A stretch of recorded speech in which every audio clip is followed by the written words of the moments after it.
What up, loved ones? What it do? Spotty Young right here. You know where I'm from. Thank you for watching. Thank you for tuning in. And if you're new to this channel right here, just hit the subscribe button real quick and give it a like if you think it's cool, if you think it's real, you know what I mean? So right now in this little episode right here, I'm going to share my experience doing time with the Norteños, the Northerners, you know what I'm talking about? And before I start, I want to apologize real quick in advance because my room is not soundproof and it's kind of close to the main street right here. So you're going to hear a lot of loud vehicles passing by and shit. So, yeah. So I want to apologize in advance, you know what I'm talking about. But, anywho, yeah, man, doing time with the Norteños. So the Norteños are the rivals of the Soreños. Most likely, that's common knowledge. And they represent the number 14 and the letter N. You know what I'm talking about? The number 14 stands for the letter N, for the Norte, for the Northerners. And the number 13, the Trece, stands for the Soreños, for the letter M, for the Mexican Mafia. So that's the difference, you know what I'm talking about?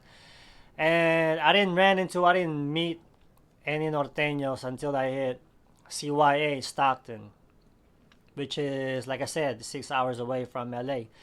And they're pretty much like the same, man. They're all Mexicans. Soreños and Norteños, they're all Mexicans, Hispanic background.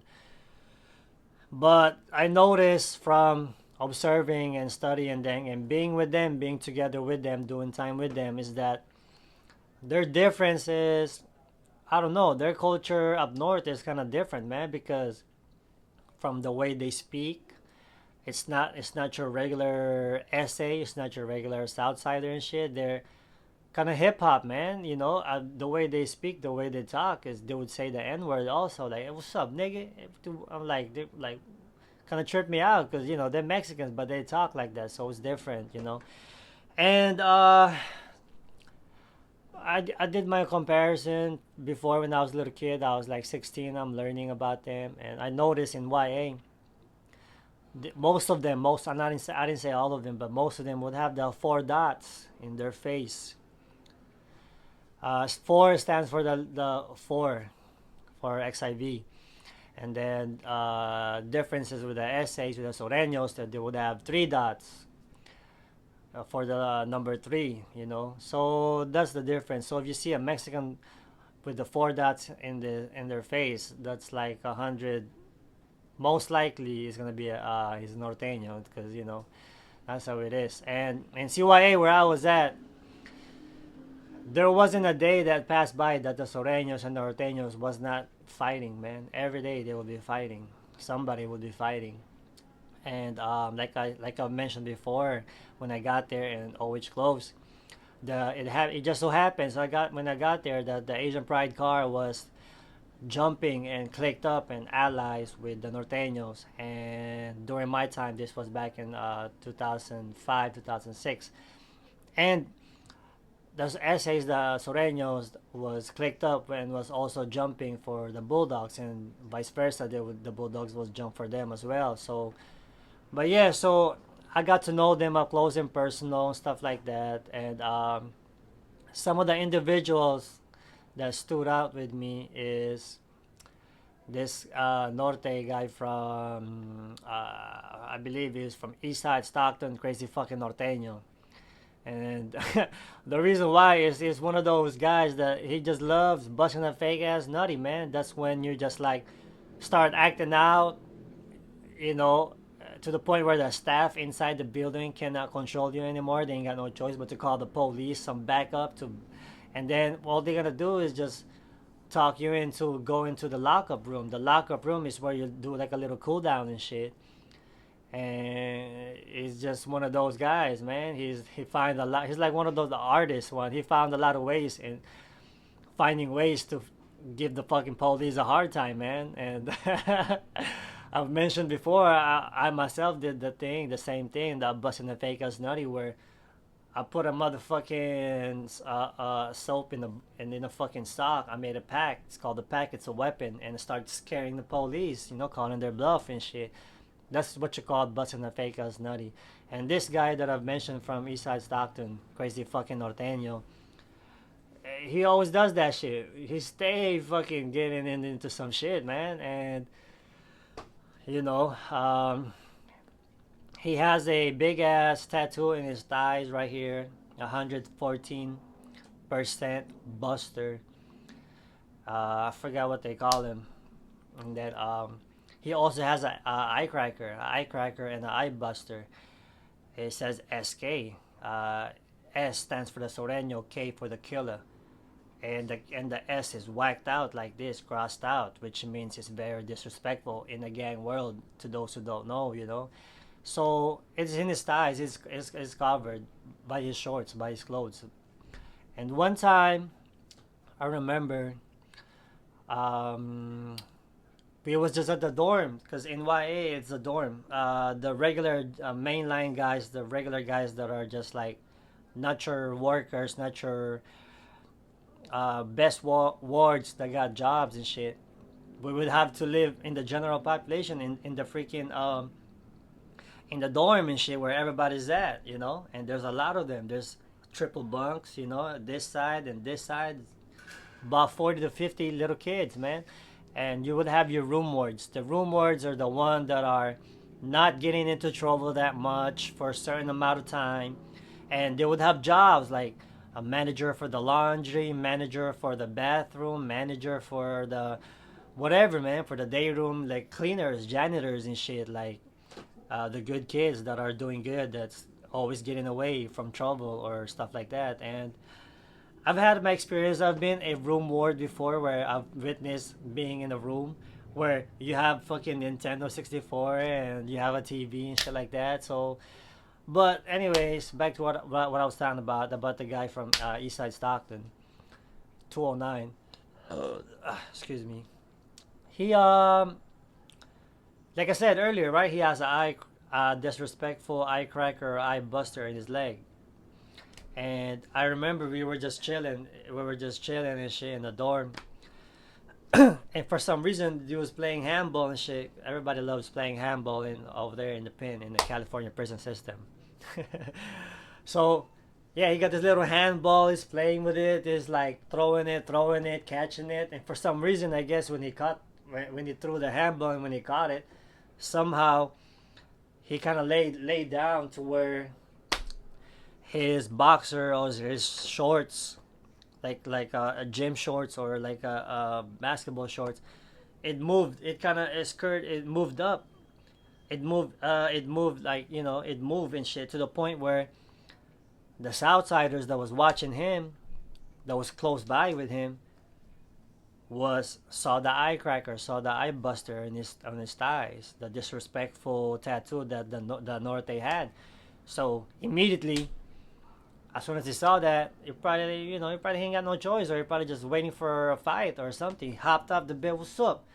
And then old boy from Eastside Stockton, the Norte, hopped out of the bed and started getting down on the spot. Something petty like that. It's a whole different world. This is the gang world, to the civilians that don't really understand. And that guy's a fool, man. That guy is a fool. The Eastside Stockton I was telling you about. He gets down with his own homies too. I remember in the handball court they're playing and shit, and he got into it. He got into it with another Norte. This other Norte from Lodi 209. I forgot his name. He's half Filipino, half Mexican, but he's a Norte. And what do you call this? Yeah, he called him out and shit. The Eastside Stockton dude, he called him out, and but he was skinny like me. But the other Norte dude, the half Filipino one, he kind of big. So called him out. They got down on the handball court, and the other guy, the half Filipino guy, gave the Eastside Stockton a good ass punch right here, the side of his head. It looks like the handball itself. If you know what the size of the handball is, it looks like they fucking put him inside of his face. He got a big ass bump right there and shit. But that guy's a fool, man. The Eastside Stockton, that was crazy, man. Yeah. So there's every day they would go at it, man. The Sur and the Norte, the Norteños. And I heard about the truce. And it makes all the sense to me that the Sureños and the Norteños would decide to have a little truce and peace treaty and shit because they have soldiers on both sides, man. And everybody knows it's the snitch nine generation right now and shit. People are making it cool to fucking snitch and cooperate with the police and incriminate everybody else. They're doing it right now, man. You know, in YouTube, people are exposing secret like how do you bring dope inside the prison, stuff like that, and some other motherfuckers and shit. The people that doing YouTube that went to Hollywood, they came in even to the point where they backstabbing their own homies in prison that are still locked up, backstabbing them all the way. This very dishonorable, nasty, if you ask me, disgusting, man. They're backstabbing them, incriminating them, throwing them under the bus, telling the police, telling the whole world, oh yeah, that guy is a fucking bad guy. He's over there, doing this, doing that, to the point where his homie in the pen, ended up catching 11 more years. People do that. But to each his own, I guess. If you think that's cool, man, just to get some viewers or some fucking whatever and shit. But you're not gonna catch me throwing my own homies under the bus. Can you imagine me doing that? Yeah, I got a homie in the pen. Yeah, man, man, don't fucking let him out. Don't ever let him out. He's crazy, man. It should be illegal for him to be breathing right now. You know? Yeah, but anyways, I'm getting off track there. Yeah. So the Norte, I ended up selling up with one of the Norte in the room wards. I ended up having a job. It's like I think I was like the laundry manager and shit. And my celly was fucking what's his name? Pollo from Merced, Dead End 209. I still fuck with him till to this day. Cool ass cat. The way he talks, if you hear him talk, man, he sounds like a black dude, man. Hey, what's up, nigga? Nah, nigga. Yeah, that was crazy. But yeah, we was in that. This was back in 2005, 2006. We was just in the room, kicking it, chilling and shit. And he was watch. I think we was watching a show at Telemundo, and I was reading one of the title from the show. I think it was something about Estrella or something. And then the homie got at me and shit. The homie Pollo like, hey dog, hey fool, hey don't say that word. Which one? Which one? Because from what I know, the disrespectful words for the Norte that that's cracking ears for the Norte was you can't say chapete, chapstick. You can't say that. That's a mando, disrespectful. You get put on the light. You get put on the Norte light. You gotta fight. You gotta fight like 5 people in order to get off the light. Stuff like that, Busters is very disrespectful word. Nobody can say that. If they hear you say that, they're gonna take off within 3 seconds. If they don't, they're fucking up. They get fucking drop level for that shit. That's how that is serious, man. Gang banging was serious. So yeah, he told me like, hey dog, hey don't say that word, Estrella. Oh shit, my bad fool. I didn't know. You know what I'm talking about? And like, I know, don't trip, dog. I know you didn't know. And plus, we was homies anyways, because he could take it to the extreme and tell everybody else that I cracked ears, but he ain't finna do all that, because for what? We homies anyways, you know what I'm talking about? But yeah, so that was my. Yeah, I really got up close and personal with them in CYA because, like I said, during my time, the Asian Pride car was clicked up and allies with them, So, yeah, man, bunch of little kids just stay going at it. Just stay going at it. Like I said earlier, man. Yeah, I'm happy to hear that they got the little truce going on because forget about what's going on right now. This is the new generation. Like I said earlier, everybody made it cool to snitch and stuff like that. I mean, it is what it is.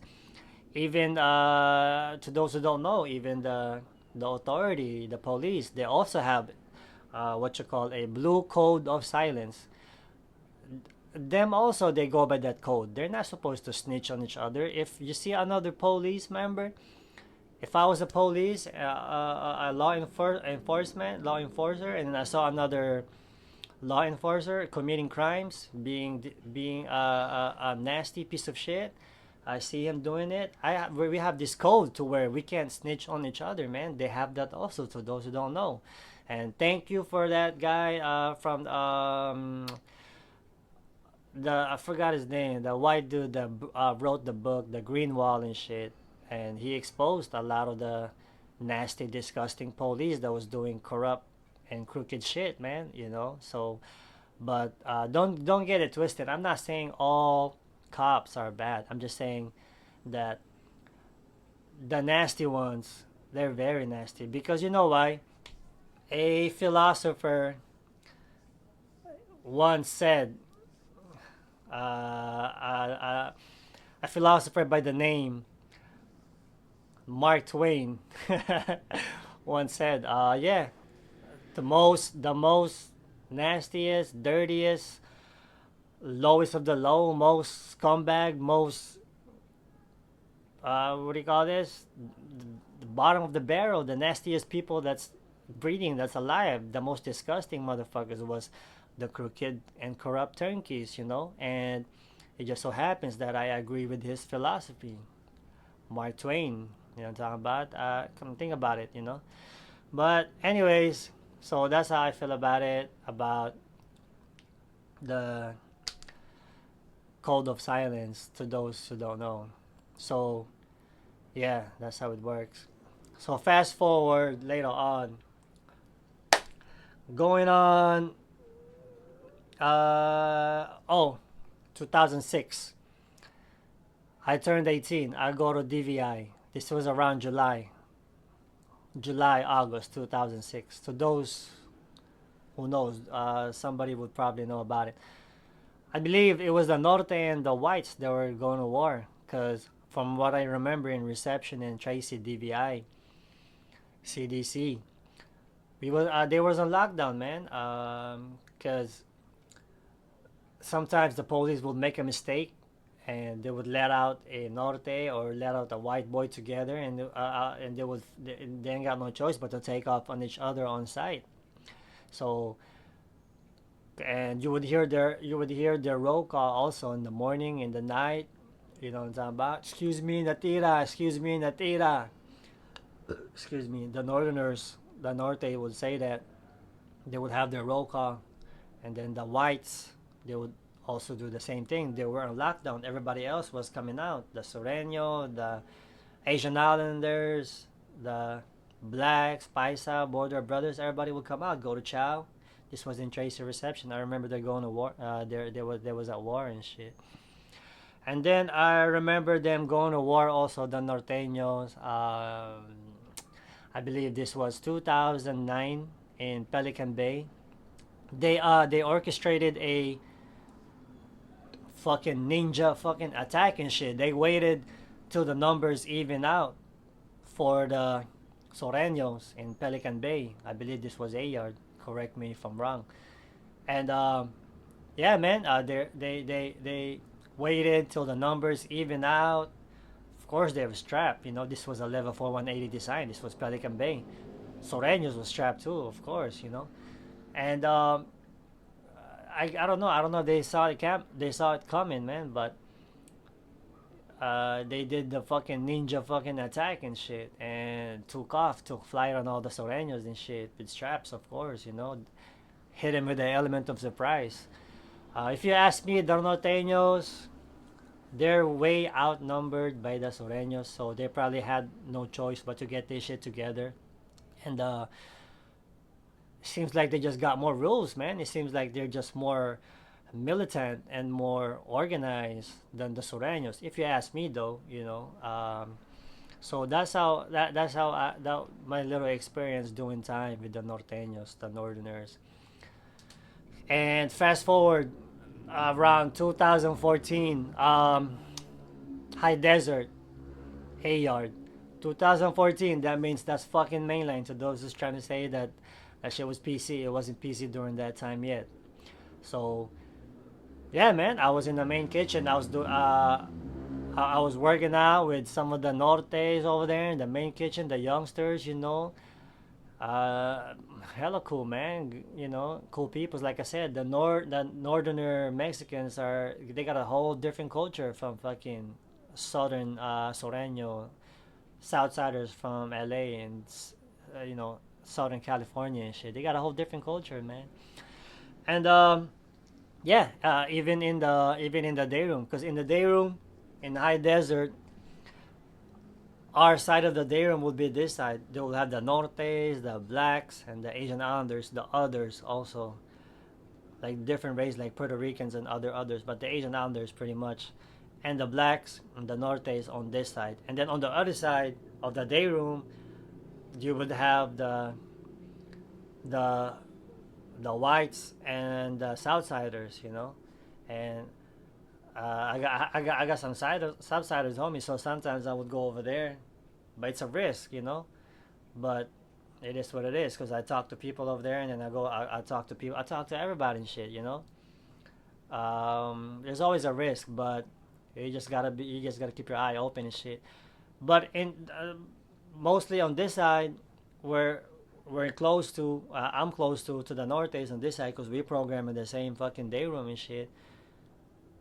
I would join their workout, man. I would do their program with the fucking burpee game and shit, and they will do mines also, man. And we just trying to like, I'm just trying to learn everything. I wanna try to see what's up with them, and perhaps they wanna see what's up with me. And it was cool, man. I worked out with everybody before in Pelican Bay. My neighbor was a Southsider. I was working out with him and shit, man. Uh, when I was 18, when I first started learning about burpees, and he would teach me, give me 2 counts and shit, So when he says up, I will go down. I'm gonna say down. I'm gonna hit my two counts, and I will say up, and we can't see each other. That was my neighbor in Pelican Bay. It's mostly all the time. It's always lockdown over there, so there's a lot of program. Burpee is my thing. I try to challenge everybody on burpees because I'm skinny. I'm calisthenics, but I can burpee everybody. And yeah. So, anyways, that was my little experience doing time with the Norteños, man. The Northerners, they're a whole different breed, but at the end of the day, they're all Mexicans. And like I said earlier, I'm happy to hear about that truce, and it makes all the sense that they clicked up and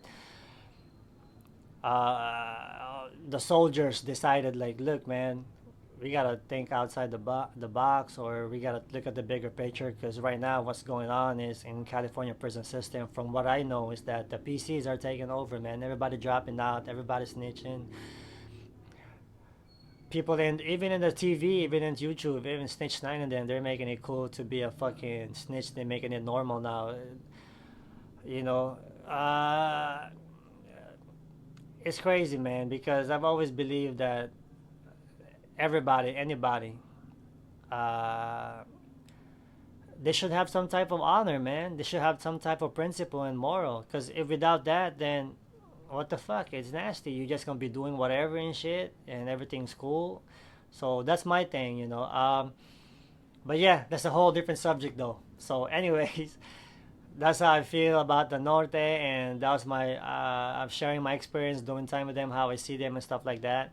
I'm gonna be talking about my other experience with other cars and other prison gangs. You know what I'm talking about? So stay tuned. Thank you guys for watching, man. I appreciate it. All the real ones, man. Shout out to all you guys, man. You keep this shit possible right here.